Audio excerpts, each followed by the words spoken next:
por hectárea. En nuestro estudio, teniendo en cuenta el distanciamiento entre hoyo y hoyo, que es aproximadamente de 6 y 7 metros, nos dio 277 árboles por hectárea. Nos basamos en una finca que queda localizada en el corregimiento de Pradilla, que queda en la zona de Cundinamarca, la cual tiene 15 hectáreas, lo cual nos da 4.155 árboles en total. El tamaño del hoyo depende si el suelo es arenoso o arcilloso. El distanciamiento del hoyo depende si el suelo es arenoso, entonces el dimensionamiento debe ser de 40 de largo por 40 de ancho por 40 de profundidad, y si es arcilloso de 60 por 60 por 60 centímetros. Bueno, en esta zona prima el suelo arenoso, el cual tiene algunas ventajas como son la permeabilidad. Esto quiere decir que permite que las especies jóvenes o los injertos que se van a sembrar sobrevivan fácilmente pues, en la zona. Algunas desventajas es que necesita bastante abono y mucho riego, precisamente pues, porque el suelo es permeable. Y algunas mejoras que se pueden hacer es utilizar materia orgánica, unos métodos que les voy a explicar a continuación, que permiten pues, reducir costos en abonos. Bueno, algunas particularidades que son muy importantes en el cultivo es el abonado, que pues como se emplea, como estas plantas demandan bastante abono, pues genera muchísimos costos. Algunas deficiencias que presenta esta planta es que es escasa en magnesio por la cantidad de potasio y calcio, lo cual necesita que se realicen soluciones foliares. Bueno, es una especie como de fertilizante que se le aplica a la planta, y también de zinc, que también requiere que se le proporcione una solución de zinc al 1%. Algunas consideraciones para el abonado: debe abonarse la planta en la segunda brotación de la plantación y no antes, y no debe superar los 2 kilogramos de abono porque pues, genera como deficiencias en el suelo para la productividad. El riego, bueno, como ya les comentaba, es una planta que demanda bastante agua, entre 9.000 y 12.000 metros cúbicos por hectárea, y por lo tanto se deben aplicar riego localizado o riego por aspersión. Para esto nosotros hicimos como un presupuesto de costos que pues más adelante los voy a explicar, y pues dijimos que íbamos a hacer uso de una aspersora mecánica pues para utilizar este tipo de riego. Se considera que el marco de plantación, o sea, donde se cava el hoyo, la superficie debe ser debe estar un 33% mojada, pues para que se lleve a cabo una producción óptima. La poda se debe hacer a los 3 años de vida del árbol. ¿Y cuál es el objetivo de esta? Eliminar las raíces y las ramitas que están débiles, enfermas o muertas, para que no afecten pues, la productividad total del arbolito. Algunos métodos pues, de eliminación de restos de vegetales son la extracción y quema, y triturado e incorporación al terreno. La primera se considera que pues, es bastante negativa porque genera un impacto ambiental bastante alto debido a su contaminación. Entonces, por lo tanto, se hace el triturado e incorporación al terreno, que los mismos restos vegetales que se cortan se utilizan como abono. Entonces, esto que genera pues reducir costos en abono y pues que no se lleve a cabo el primer método, que es la quema. Bueno, esto es como generalizado algunas enfermedades que pueden presentar los cítricos, que es el nematodo de los cítricos, que un punto importante es que ocasiona una reducción del 15 al 50% de la producción. Entonces pues hay que tener en cuenta esas enfermedades. La gomosis, que es la podredumbre pues, de la raíz y del tallo, y el virus de la tristeza de los cítricos, que es como la enfermedad más letal que presentan estos, y lo único que hay que hacer es erradicar el árbol. Ya no hay nada más que hacer, o sea, ni controles químicos ni nada. Y pues algunos controles son esos, preventivos, o utilizar herbicidas, fungicidas. Bueno, la recolección, esta es una de las etapas más importantes pues, del proceso de producción de la mandarina. Es de hecho uno de los flujos pues, que tuve en cuenta en el diagrama de Forrester para la producción. Estas se deben recolectar cuando el 75% de la superficie del fruto tiene un tono aproximadamente naranja, amarillo o rojo. Entonces se recolecta la fruta. ¿Cómo se recolecta? Manualmente y con alicates. Entonces se corta el fruto sin alar el arbolito, precisamente para que no se dañe pues, y no se debe hacer en días lluviosos, ya que es pues una fruta y un arbolito demasiado delicado, entonces cualquier factor lo puede afectar. Inmediatamente se empaca en cajas o en envases plásticos y la capacidad de estos varía entre 18 a 20 kilogramos. Bueno, en la post cosecha, que ya es pues, para la distribución, se deben tener en cuenta 3 factores: la calidad, la temperatura y la humedad. En la calidad se tiene en cuenta que la fruta no tenga ni bacterias ni pudriciones. La temperatura óptima para conservarla, si es de 2 a 6 semanas, entonces se conserva a una temperatura aproximada de 5 a 8 grados centígrados. Si se va a conservar a más de un mes, entonces la conservamos en refrigeración a menos 5 grados centígrados. Estas son algunas características básicas del mercado y pues la distribución. Se tiene que tener en cuenta pues que los frutos estén enteros, firmes, consistentes, en condiciones óptimas y que no tengan podredumbres. El empaque no debe estar exento pues, de materiales extraños, de polvo, y se considera que el contenido que vaya en el empaque sea de la misma variedad de clementina. No se debe, esto se debe tener muy en cuenta en cuanto a las exportaciones. No se deben mezclar las variedades y el tamaño, la forma, el color, todo debe ser homogéneo. Las canastillas plásticas, fondo liso, y la capacidad máxima que deben transportar estas canastillas es de 22 kilogramos. Bueno, como les comentaba, este fue el presupuesto aproximado de costos que hicimos. El alquiler del terreno, ya que nosotros tenemos una producción estacional, solamente se produce y se recolecta en 7 meses, los otros 5 meses son dedicados pues, a la venta del producto. Entonces vamos a optar por alquiler tanto del centro de acopio como del terreno de las 15 hectáreas. Tuvimos en cuenta pues, mano de obra, mantenimiento del terreno en los 5 meses en los que no hay producción, la depreciación pues, de los equipos que se van a utilizar, la materia prima, en la cual también se incluyen herbicidas y pues, fungicidas, que son los que se encargan pues, del manejo fitosanitario, y algunos costos indirectos como son servicios públicos, pues el arriendo, impuestos. Bueno, este fue el diagrama causal que nosotros hicimos.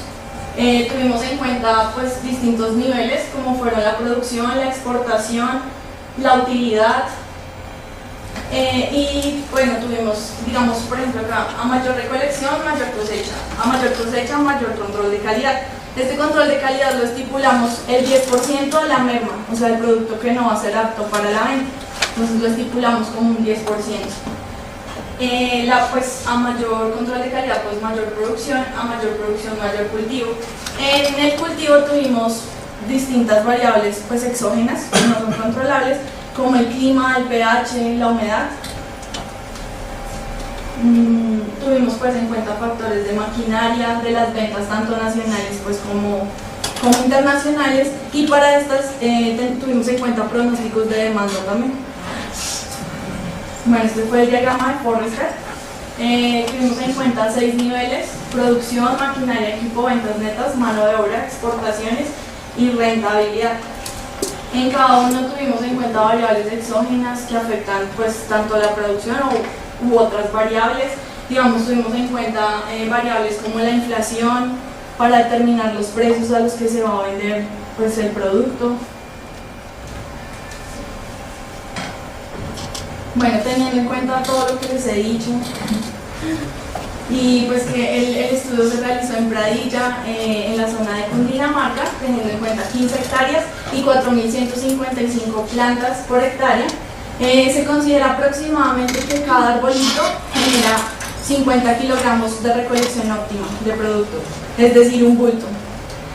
La mandarina a veces se vende en el mercado, se comercializa por bulto o por kilo, depende pues como el consumidor lo prefiere.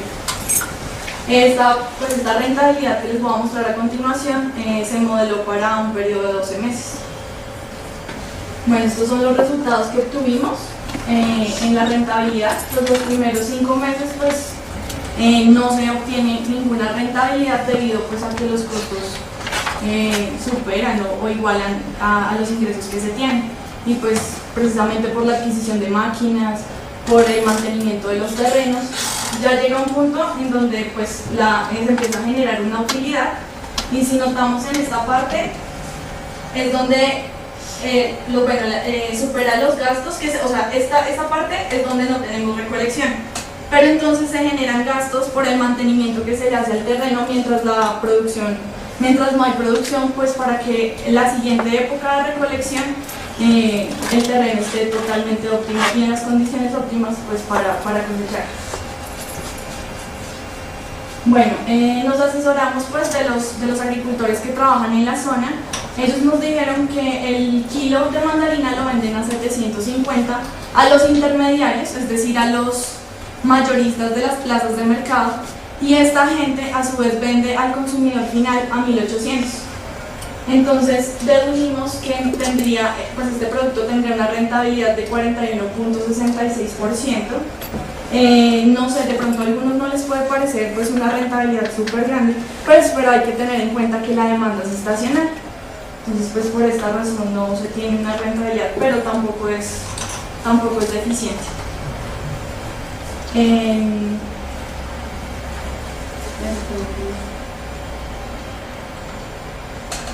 Bueno, pues como les comentaba inicialmente, nosotros pues pensábamos en la posibilidad de brindarles una herramienta a los agricultores que les beneficie y que ellos sepan más o menos en cuánto varía su producción, cuánta rentabilidad pueden tener, en cuánto pueden variar sus costos. Entonces básicamente eso era lo que queríamos, y pues asimismo que tomen decisiones de inversión. Bueno, también dedujimos que al desarrollar un modelo dinámico uno puede variar y cambiar las variables que utiliza de acuerdo a las situaciones que se presenten, y asimismo visualizar en un futuro si el negocio presenta pérdidas o ganancias. Bueno, también dedujimos que las condiciones climáticas de la zona de Cundinamarca son aptas para que se dé esta variedad de fruta.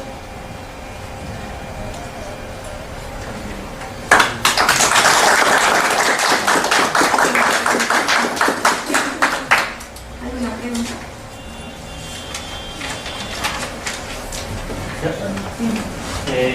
No sé, primero que todo en los comentarios tienes una equivocación en la profundidad de siembra. Yo soy ingeniero agrónomo, entonces no es 1.5 metros, sino era lo que tú dices, estos 40 centímetros. Tengo dos preguntas solamente. Una es, esa rentabilidad que dijiste en las conclusiones, ¿es la rentabilidad al productor o del intermediario? Porque es que como pusiste el precio... No, del productor. Del productor. Sí. Ah, bueno. Del productor. Sí. Y la otra pregunta que tenía era, pues, en general del trabajo, tú dices que tu idea en parte era como brindarles una herramienta a los agricultores. Entonces, sabes que los agricultores, sobre todo en Colombia, las limitaciones tanto educativas como de acceso, digamos, a computadores. Entonces, ¿cómo ves tú ese problema para la implementación de este tipo? Sí, claro, o sea, no es fácil precisamente porque ellos no tienen acceso, pues digámoslo así, fácil a esos medios, a educación y eso. Pero no sé, pienso que sería pasar a una segunda fase de investigación y tratar de llegar a esos agricultores con herramientas, mostrarles los beneficios económicos que les trae para su producción, y pues que ellos también, eso generaría un costo pues adicional para ellos, pero también asimismo los beneficios. Entonces sería como llegar a zonas específicas con estos medios y pues tratar de ayudarles. O sea, sí sería bastante difícil, pero tocaría entrar entonces a una investigación mucho más profunda. Pues. Una recomendación en este caso, yo casualmente tengo un trabajo parecido, pero yo trabajo con organizaciones de fruticultores, creo que de la misma zona. Es de pronto, desde donde lo veo yo en la actividad real, sería como enfocarte en esas organizaciones que ya están consolidadas de productores, porque a ellos esos tienen más capacidades para absorber estas innovaciones que se hacen desde la investigación. O sea, más que a los productores individualmente, de pronto apoyarte en esa subsecuente fase que hagan, sería muy bueno. Gracias. pregunta es que quería entender un poquito sobre cómo escogiste las funciones auxiliares. O sea, las funciones auxiliares que nacen las exógenas, las variables. ¿Cómo las escogiste? O sea, las variables exógenas, clima, humedad. No, las variables es claro, pero las funciones auxiliares. O sea, tú cuando le metes al programa le tienes que meter una cosa. O sea, el tiempo. No, variables, o sea, Las ecuaciones. Las ecuaciones. Ya. Bueno, digamos, acá empleé bastante, o sea, funciones como el if, que digamos, el rango en el que la humedad tendría que estar, entonces tendría que estar entre 80 y 90%, digamos, entonces empleé funciones if. Digamos, como la demanda era estacional, entonces utilicé un step, precisamente pues para hacer esas variaciones. El pulse también lo utilicé para en caso de las ventas también, digamos acá en los pronósticos de demanda, como no era algo, o sea, no era una constante, por decirlo así, entonces utilicé grid loop y simulé esos pronósticos que afectaban la cantidad nacional, la cantidad internacional. Los porcentajes de calidad, pues como inicialmente les dije, digamos el porcentaje, el 0.10, que era el porcentaje que considerábamos que además también lo multiplicamos en el cultivo, en donde variaban donde se iban a tener en cuenta esas variables, esos factores.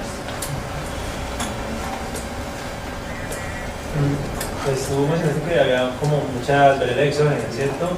Entonces, no como contemplar, digamos, incluir un toque probabilístico a ese tipo de variables, o sea, que tenga una distribución, ya sea uniforme, normal, o las que ofrece el programa para hacer un análisis de sensibilidad, porque digamos, en Colombia pues está sufriendo un trastorno del clima, pues a raíz del cambio climático.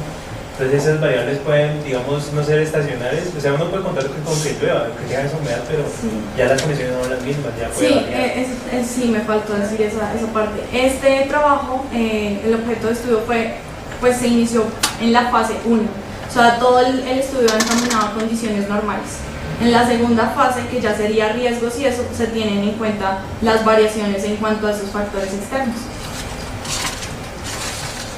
Yo tengo una observación ahí de orden técnico financiero. Es que allí cuando planteas la rentabilidad, ese es margen de utilidad más no rentabilidad. Por eso aparece una tasa alta, porque no se están teniendo en cuenta los costos fijos del proyecto. Entonces por eso la presentas como rentabilidad, y no es realmente una rentabilidad, sino un margen de utilidad, margen de contribución unitaria del producto. Pero eso no es una TIR, ¿cierto? No. Su margen de utilidad, pues ya está comparando simplemente el costo con el ingreso por venta. Sí. ¿Alguna otra pregunta?